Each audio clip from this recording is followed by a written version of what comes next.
The laughter began before Evelyn Harper even reached the foot of the throne.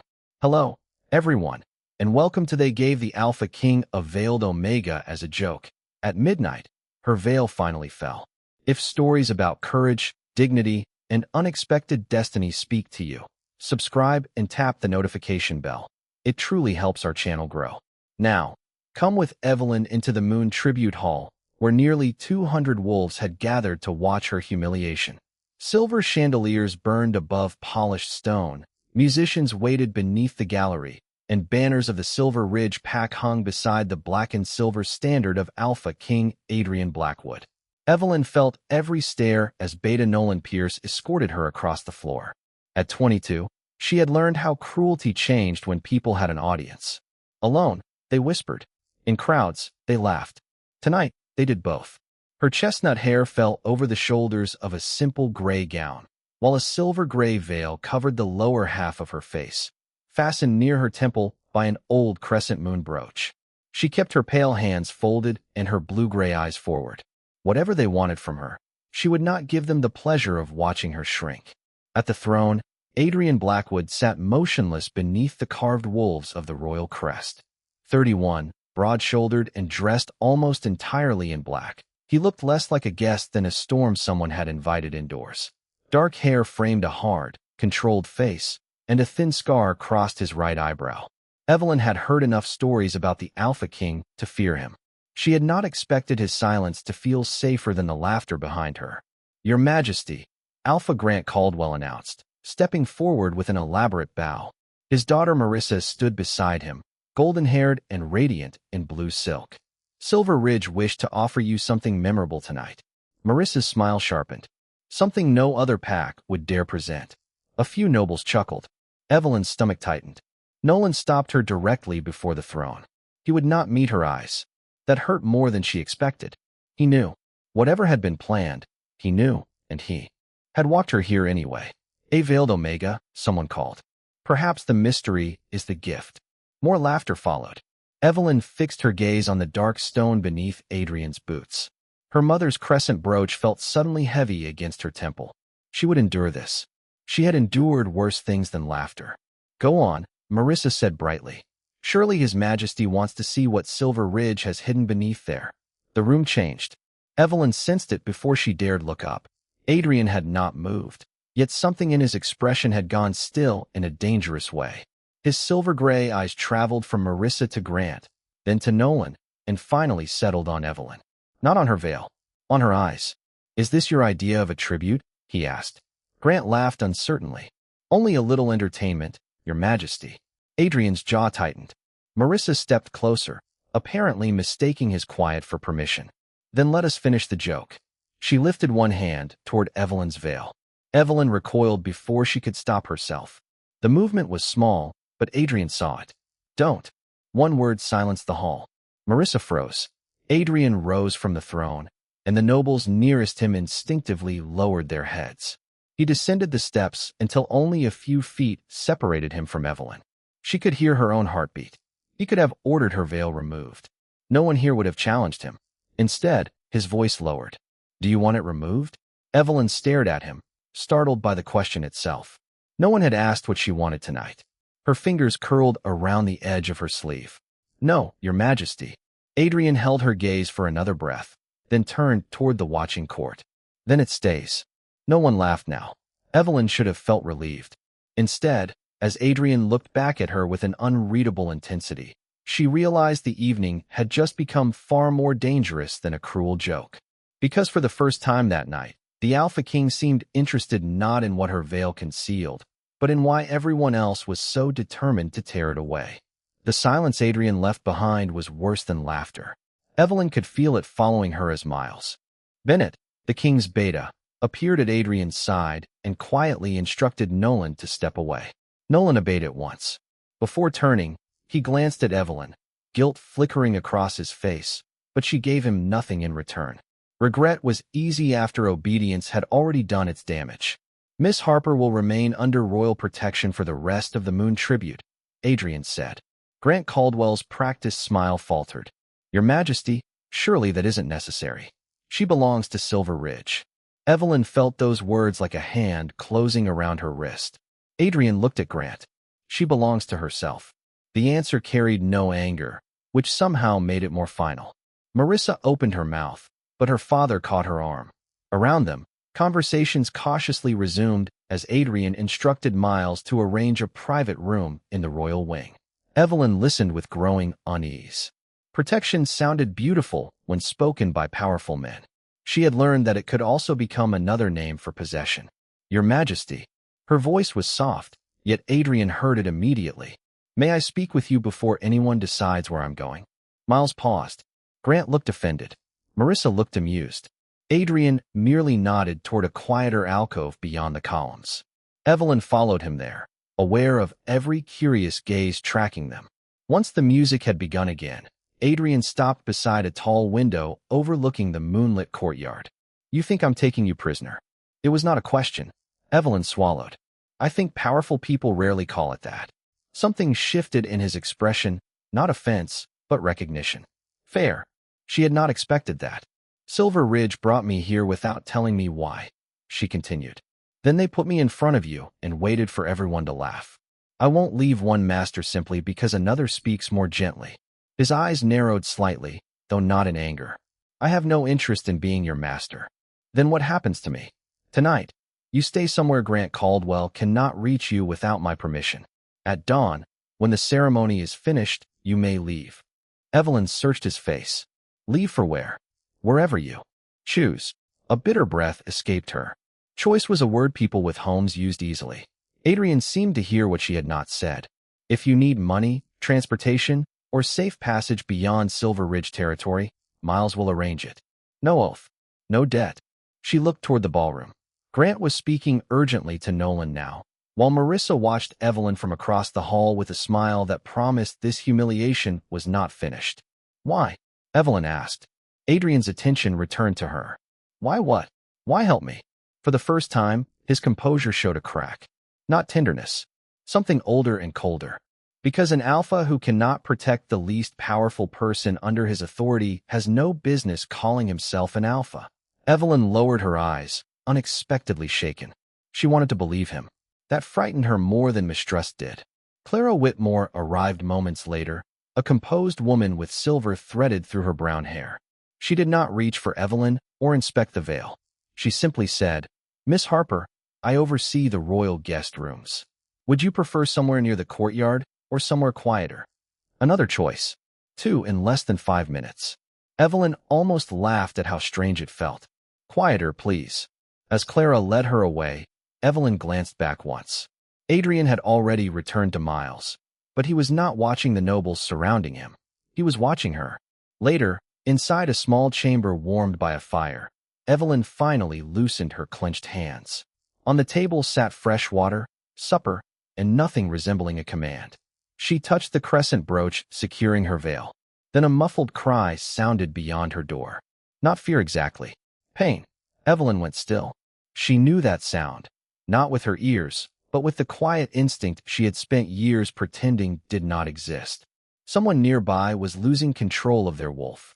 The cry beyond Evelyn's door came again, followed by the sharp clatter of metal against stone. She stepped into the corridor and found a young maid crouched beside an overturned tray, struggling to breathe. A nobleman in dark green stood over her, irritation tightening his face.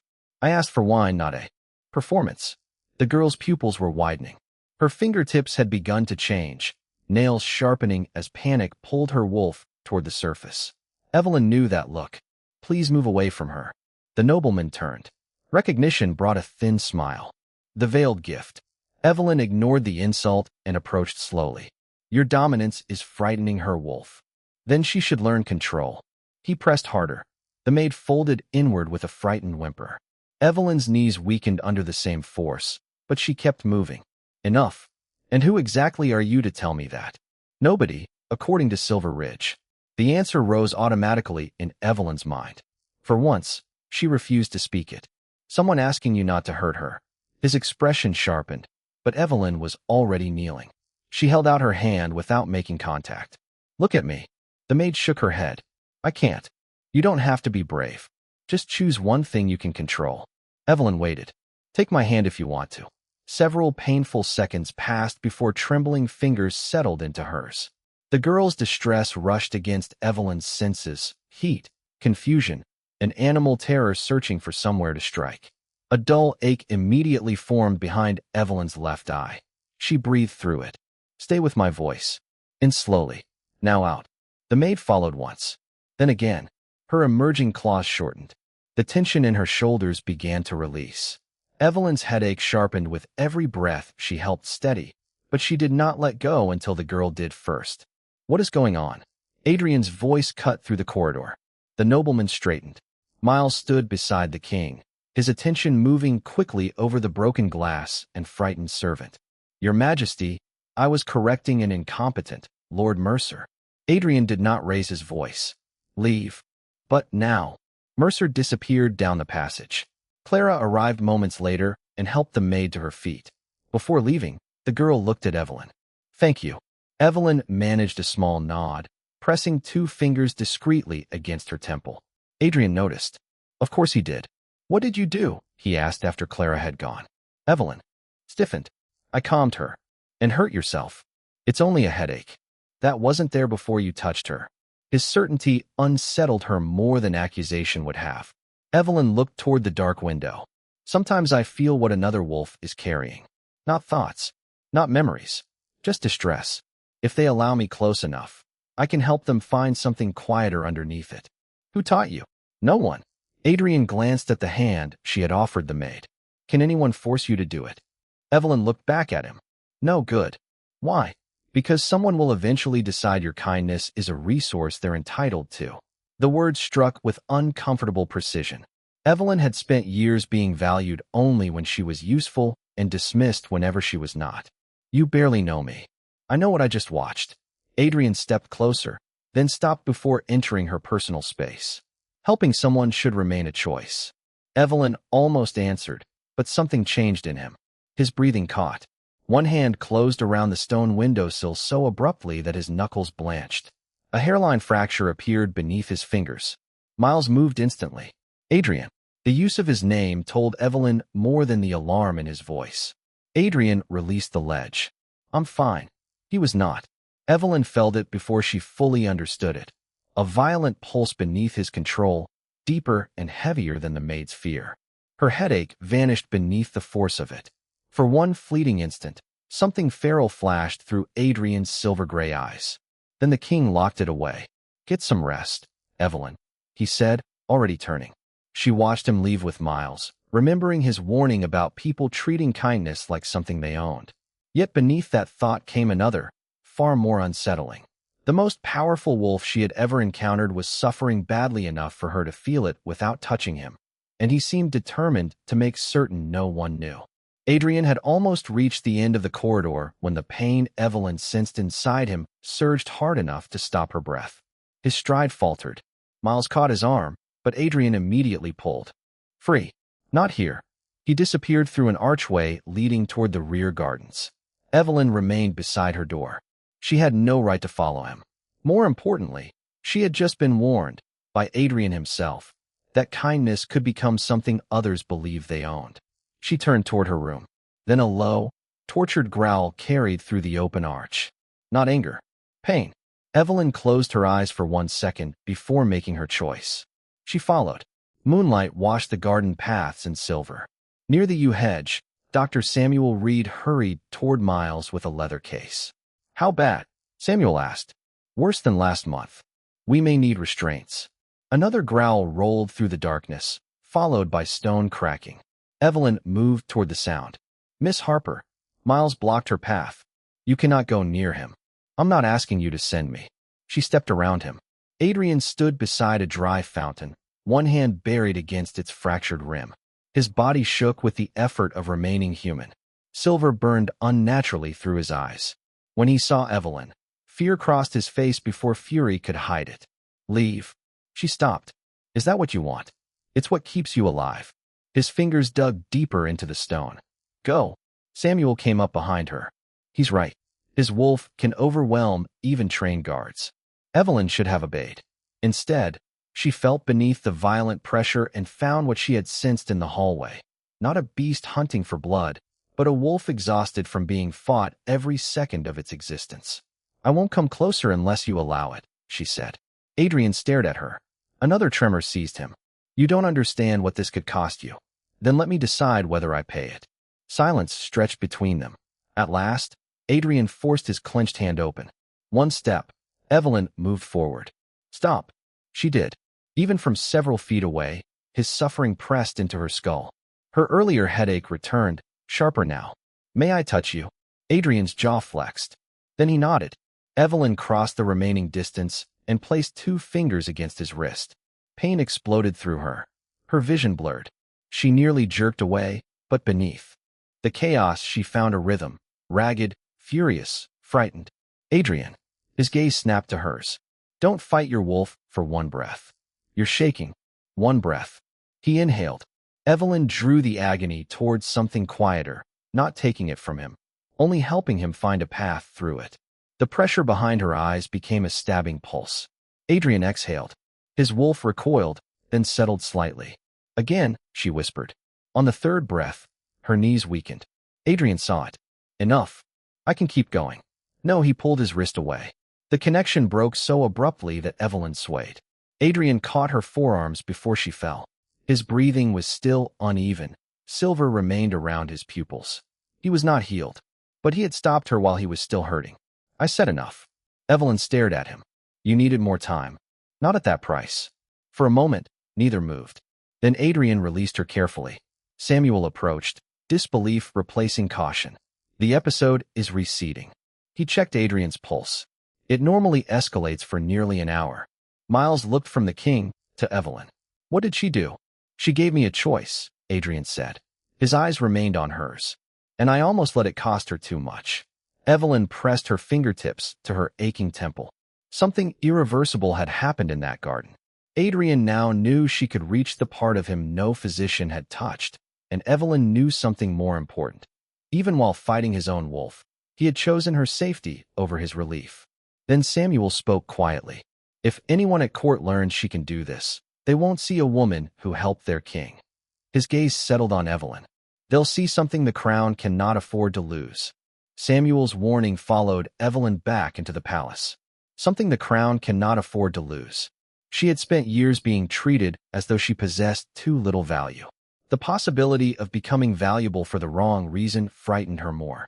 Adrian seemed to understand. Before they reached the ballroom corridor, he stopped Miles and Samuel. "What happened in that garden remains between us." Samuel frowned. "Your Majesty, if her ability can stabilize your wolf, she is not medicine."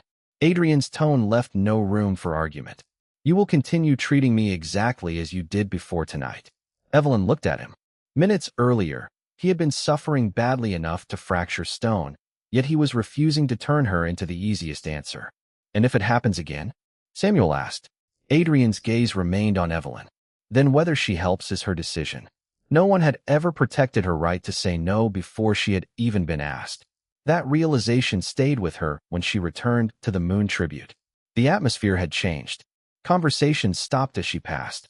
2 noblewomen glanced at her covered face, then toward Adrian. Near the musicians, Marissa Caldwell was speaking with a Silver Ridge attendant who quickly slipped something into his pocket. Evelyn noticed it, but kept walking. She had barely reached a side gallery when Marissa followed. Quite an evening for someone who arrived as a joke. Evelyn turned. "What do you want?"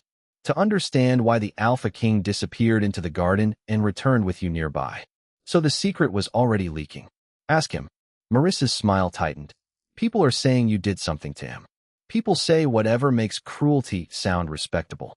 And that veil makes rumors easy." Marissa reached toward it. Evelyn caught her wrist before her fingers touched the fabric. For the first time, Marissa looked genuinely surprised. "Don't." Evelyn released her. "You don't get to make that choice for me again." Marissa's expression hardened. "Eventually, everyone will see what you're hiding." "Perhaps." Evelyn stepped past her. "But not because you demanded it." Adrian was waiting farther down the gallery. He had witnessed enough to understand. "Do you want her removed from the palace?" he asked. Evelyn considered it. Once, she would have said yes simply to feel safe. "No, I want to stop arranging my life around people like her." Something almost warm entered his eyes. "Then what do you want?" Evelyn touched the crescent brooch at her temple. The answer frightened her because it had been waiting for years. My mother gave me this veil after I was hurt. She taught me there was a difference between protecting a wound while it healed and hiding because someone taught you shame. Adrian said nothing, allowing her to choose how much came next. I made myself a promise. If I ever removed it before others, no one would take it from me. I would choose the moment. When Evelyn looked through the windows toward the moon hanging above the courtyard. Midnight. Adrian's attention shifted briefly to the brooch, then back to her eyes. Then not 1 second before. Even if the court demands proof of whatever they think I am. Especially then. And if keeping it on creates problems for you? Adrian's answer came without hesitation. Your face is not a debt you owe my kingdom. Something inside Evelyn loosened.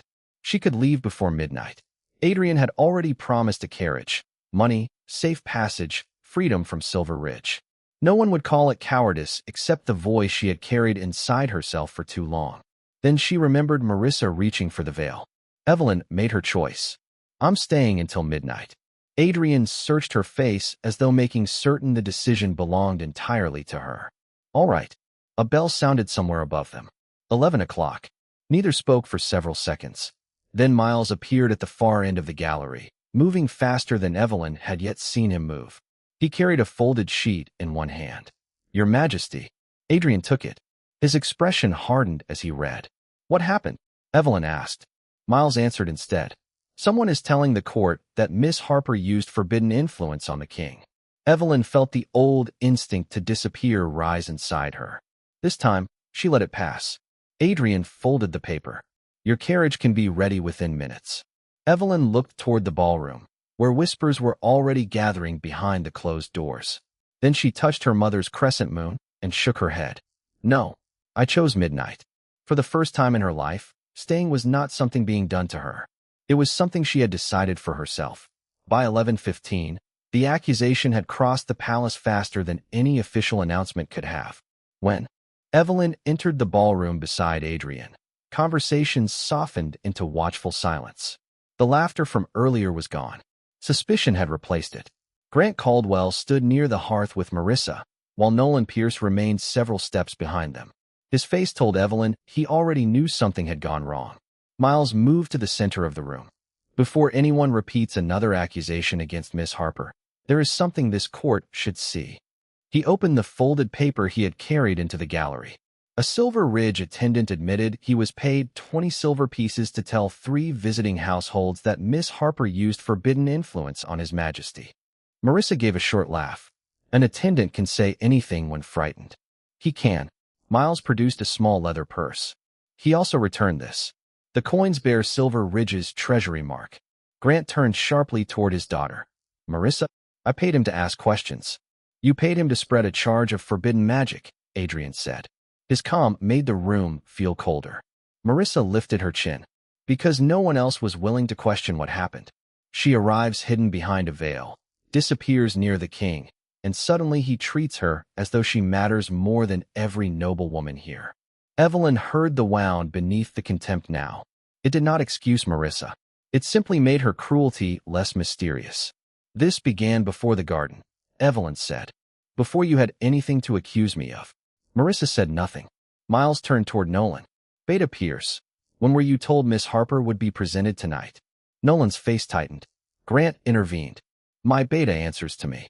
Not this time, Adrian said. Nolan looked at Evelyn. Shame made him seem younger than 28. 3 days ago. And what were you told? Miles asked. Nolan swallowed. That Lady Marissa wanted His Majesty entertained. Evelyn remained still. With me. Nolan lowered his eyes. Yes. Did you know why I wore the veil? A long pause. I knew enough. Grant's voice sharpened. You carried out an order. Nothing more. Nolan flinched. Adrian looked at Grant. An order does not erase the person harmed by obeying it. Marissa's composure finally cracked. It was supposed to be one joke. Her voice rose. He was supposed to pull off the veil. Everyone would laugh, and it would be over. Instead, she stands beside him as though she belongs here. The confession landed more heavily than any rumor. Evelyn had imagined confronting the truth would make her angry. Instead, she felt tired. You wanted him to finish what you started. Marissa's eyes flickered away. You wanted someone more powerful to humiliate me, so you wouldn't have to carry the blame. Grant stepped forward. Your Majesty, this has gone far enough. My daughter acted foolishly. We will take Evelyn back to Silver Ridge and settle the matter privately. Evelyn's stomach tightened at the word take. Adrian did not answer for her. He looked at Evelyn instead. That small restraint mattered more than any threat he could have made. No, she said. Grant stared at her. Excuse me. You don't take me anywhere. Her voice shook once, then steadied. I'm leaving Silver Ridge whether I leave this palace tonight or not. The statement changed everything. There would be no return to the life she had known. Adrian turned to Miles. Prepare written recognition of Miss Harper's independence from Silver Ridge Authority. Effective tonight. Grant went pale. Evelyn looked toward the clock. 11:47. Freedom was suddenly real and terrifying. Adrian stepped nearer without touching her. The carriage I promised is still yours. You can leave before this becomes uglier. She knew he meant it. That was precisely why she could stay. Her fingers rested against the crescent brooch. If I leave now because they frighten me into it, they still choose the moment. Adrian understood. And if you stay? Evelyn looked across the room at Marissa, Grant, Nolan, and every person waiting for someone else to decide what she was worth. Then I finish what I chose. 11:48 clicked into place. 12 minutes remained before midnight, and Evelyn knew the next battle would not be about what Silver Ridge had done to her. It would be about whether she could finally stand before everyone without letting their judgment define what happened next. At 11:59, Evelyn stood outside the ballroom with one hand resting over the crescent brooch. 11 minutes had disappeared beneath questions, accusations, and hurried preparations for the midnight court. Now only 60 seconds remained. Through the doors came the low murmur of people waiting to see whether she would break. The carriage is still ready. Adrian stood several feet away, giving her space even now. Miles can take you through the eastern gate. No one inside needs to see you again. Evelyn looked at him. Leaving would be easy. More than easy, it would be safe. Would you think less of me? No, even after I said I would stay. Changing your mind when the cost becomes clear is still a choice. Her throat tightened. Adrian could have commanded the room into silence. Instead, he was offering her an exit that might make him appear compromised before his own court. And what will you tell them about the garden? She asked. Nothing. They'll keep wondering what happened to you. Let them. Evelyn understood the sacrifice beneath those two words. If she explained how she had steadied his wolf, suspicion would shift away from her. But Adrian's vulnerability would become court gossip before sunrise. If he explained it himself, he could protect her reputation at the expense of his own authority. Neither had asked the other to pay that price. Then we tell them nothing, she said. Adrian's gaze held hers. For the first time, they were not king and unwanted Omega, protector and protected. They were two people deliberately keeping each other's trust. Evelyn opened the doors. Conversation died as she entered. Marissa stood near the dais, stripped now of her earlier confidence, but not her resentment. So she came back, she said. I did. Then finish it. If there's nothing shameful beneath that veil, remove it. Evelyn kept walking until she reached the center of the floor. You still don't understand. I understand perfectly. You want everyone to respect a secret they aren't allowed to question. Grant whispered, Marissa, stop. She ignored him. Or perhaps His Majesty should explain why he suddenly trusts you. Hey. Dangerous stillness settled over Adrian. Evelyn knew what came next. One sentence could save her. She could tell them about his suffering, her touch, the way his wolf had quieted. She could make herself useful instead of suspicious. She looked toward Samuel, then Miles. Both understood. Adrian stepped forward. If this court requires someone to blame, blame me. I decided she would remain under royal protection before anything happened in that garden. Marissa seized on the opening. Then order her to show us. Adrian's expression hardened. No, why? Because power does not make another person's boundaries mine to erase. The clock mechanism clicked above them. Evelyn felt the sound in her chest. Adrian turned toward her. You owe them nothing. Midnight changes nothing unless you want it to. That was the final door he opened for her. She could keep the veil forever, and he would stand there while the entire court questioned him. Suddenly, Evelyn understood what she had been waiting for all these years. Not courage to show her face. Proof that the choice truly belonged to her. The first bell rang. Her hand rose to the brooch. The second followed. She remembered Lydia's fingers fastening it years earlier, never calling her ruined, never asking her to hide forever. By the sixth bell, Evelyn could hear Marissa breathing unevenly across the room. By the eighth, she no longer cared. At the 10th, Adrian extended his hand, not toward the veil, but toward Evelyn. Palm open. An offer, nothing more. She looked at it, then at him. You don't have to, he said. The 11th bell sounded. Evelyn did not take his hand. She smiled faintly instead. I know. And that was precisely why she was ready. The 12th stroke rolled across the palace. Evelyn unfastened her mother's crescent brooch herself, keeping the little silver moon secured in her palm. No one touched her. No one commanded her. She held Adrian's gaze as the silver-gray fabric slipped free. And for the first time, the veil fell because Evelyn Harper wanted it to. The veil reached the marble as the final bell faded. Evelyn heard no laughter. For several heartbeats, she heard nothing at all. She stood beneath the chandeliers with her face uncovered, the old crescent-shaped scar visible from her left cheekbone to the corner of her mouth. Instinct urged her to lower her head. She did not. Adrian's eyes moved across the scar once. There was no recoil, no startled pity. He simply looked back into her eyes, exactly as he had when the veil was still between them. That steadiness nearly undid her. Marissa broke first. That's all. Her voice sounded smaller than before. You hid yourself because of a scar? Evelyn turned toward her. No. She bent, picked up the silver-gray fabric, and held it loosely in one hand. At first, I covered a wound because it needed time to heal. Later, I kept covering it because people like you taught me what expression to expect when they saw it. Marissa's lips parted. Evelyn continued before she could answer. Tonight you wanted the king to remove this, so everyone could watch my shame. She glanced at the veil. You were counting on me still believing I should feel it. Silence answered her. Grant stepped toward Adrian. Your Majesty, whatever my daughter intended, surely we can put this unfortunate matter behind us. You cannot put another person's humiliation behind you simply because witnessing the consequence has become uncomfortable, Adrian said. Before Grant could respond, Clara Whitmore moved from beside the servant's entrance. Her attention remained fixed on Evelyn's scar. Forgive me, Miss Harper. May I ask how you were injured? Evelyn hesitated. In a fire. Clara stopped. West Hollow. Evelyn looked at her sharply. How did you know? Because I remember seeing you afterward. Clara's voice softened. Not your name. Your face. A buried memory shifted. Evelyn remembered waking in a crowded village infirmary, smoke still trapped in her lungs, strangers moving between narrow beds. You were there? My sister's daughter was one of the children brought out that night. I came looking for her.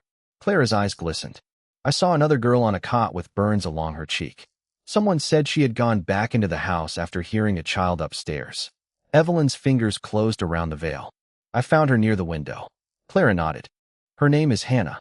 She lived. The word struck Evelyn harder than any insult had. She lived? She's 15 now, Clara said, tears brightening her eyes. Healthy, stubborn, and every bit as alive as the girl you carried out of that house. Evelyn covered her mouth. A quiet sob escaped before she could stop it. For years, she had remembered flames, pain, and the horrified looks that followed. She had never known whether the child in her arms had survived. Adrian did not touch her. He waited until she looked toward him, then offered his hand. This time, Evelyn took it.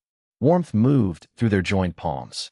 His wolf stirred, not with the violent distress she had felt in the garden, but with a quiet recognition. Something inside Evelyn answered. Adrian became still. So did she. Neither named it. Not yet. Across the room, Nolan stepped forward. Evelyn. He no longer hid behind Grant. I knew about the fire. I knew enough to understand why Marissa chose you. And I still brought you here. Grant snapped his name, but Nolan did not turn. I was afraid of losing my position. Evelyn wiped her cheek. Then decide what matters more before someone weaker pays for it again. Nolan bowed his head. I will. Adrian looked toward Miles. There will be a formal inquiry at dawn. Justice could wait a few hours. Evelyn had spent enough of the night being watched. She released Adrian's hand and looked down at the crescent brooch still resting safely in her palm. Then she placed the little silver moon in his hand. Keep this until morning. Adrian closed his fingers around it with careful solemnity. I will. Evelyn folded the veil and placed it on the edge of the empty throne. The scar remained uncovered. So did her faint smile. Midnight had not revealed a different woman beneath the fabric. It had revealed that Evelyn no longer saw herself through the eyes of those who wanted her ashamed. Adrian quietly reminded her that the carriage would still be waiting at sunrise. Evelyn looked at him, then toward the dark windows where the first hint of morning remained hours away. One choice was left now, the only one no king, pack, bond, or frightened memory could make for her. At sunrise, the carriage was waiting exactly where Adrian had promised it would be. Evelyn stood at the gallery window, watching the horses breathe mist into the pale morning. No guards blocked the courtyard. No royal command waited beside the door. She could leave, and Adrian had made certain everyone understood it. When he entered, he opened his hand. Her mother's crescent brooch rested in his palm. "This belongs to you." Evelyn accepted the little silver moon, remembering how deliberately she had entrusted it to him after midnight. For years, it had fastened a veil across her face. Now she slipped it into her pocket. "Thank you for keeping it safe. Thank you for trusting me with it." Miles arrived soon afterward with the first consequences of the night. Grant Caldwell would be suspended from exercising authority over vulnerable members of Silver Ridge while the Crown investigated the pack's treatment of lower-ranking wolves. Marissa's court privileges were revoked pending that inquiry. Nolan had volunteered his testimony, knowing it might cost him his position as beta. Adrian called none of it revenge. Each of them would simply answer for the choices they had made. Samuel joined them before the others departed. "There is something you should understand about what happened in the garden," he told Evelyn. "You did not cure His Majesty." A faint smile touched her mouth. "I suspected as much. You helped his wolf stop fighting its own distress long enough for him to regain control. That may help me understand his condition, but it does not make you responsible for treating it." Adrian folded his arms. "Samuel and I have already agreed on that. His Majesty informed me," Samuel said dryly. "More than once." Evelyn laughed, softly at first, then freely, without raising a hand to cover her mouth. Adrian's expression warmed at the sound. Clara found Evelyn before she went downstairs. "I'm sending word to West Hollow this morning," she said. "If Hannah is anything like the child I remember, she'll want to write to you herself." Evelyn's eyes filled. For years, she had wondered whether the child she carried through the flames had survived. Now Hannah was 15, alive, and somewhere beyond the palace walls living the years Evelyn had helped preserve. "Tell her she owes me nothing," Evelyn whispered. Clara smiled. "I think you two will understand each other." At last, Adrian walked Evelyn into the courtyard. The carriage door stood open. "Your independence from Silver Ridge is recorded under royal law," he said. "Wherever you go, Grant cannot order you back." Evelyn looked at the road stretching beyond the gates. "And if I leave here?" Something tightened briefly in Adrian's face. "Then I hope wherever you choose deserves you." He meant it. That was the moment Evelyn knew. Not when he had silenced a ballroom, not when he had protected her veil, and not when his wolf had answered something inside her. Here, with departure only a few steps away, he was willing to lose her rather than turn protection into another cage. The warmth she had felt at midnight stirred again. Adrian inhaled. His wolf rose toward her presence, calm this time, while something quiet and certain awakened within Evelyn in answer. Recognition passed between them. "Mate," Adrian whispered. The word held wonder, not ownership. Evelyn smiled through sudden tears. It seems so. He still did not reach for her. That changes nothing about the carriage. Evelyn looked at the open door once more. Then she stepped forward and closed it herself. "I know." She turned back to him. "That's why I can stay." Only then did Adrian offer his hand. Evelyn took it. Months later, Samuel set aside a quiet room in the royal infirmary where frightened or overwhelmed wolves could recover without restraints or humiliation. Evelyn worked there by choice, learning the limits of her gift rather than sacrificing herself to it. Inside a simple glass case rested the silver-gray veil. The crescent brooch remained with Evelyn. Beneath the veil were 4 words, "Let them choose themselves." Silver Ridge had given the Alpha King a veiled Omega, expecting her hidden face to become a joke. At midnight, her veil had finally fallen, but the shame had never belonged to her. And Adrian, powerful enough to command almost anyone in his kingdom, received the one thing power could never demand: Evelyn Harper. Completely free to walk away, choosing to walk beside him.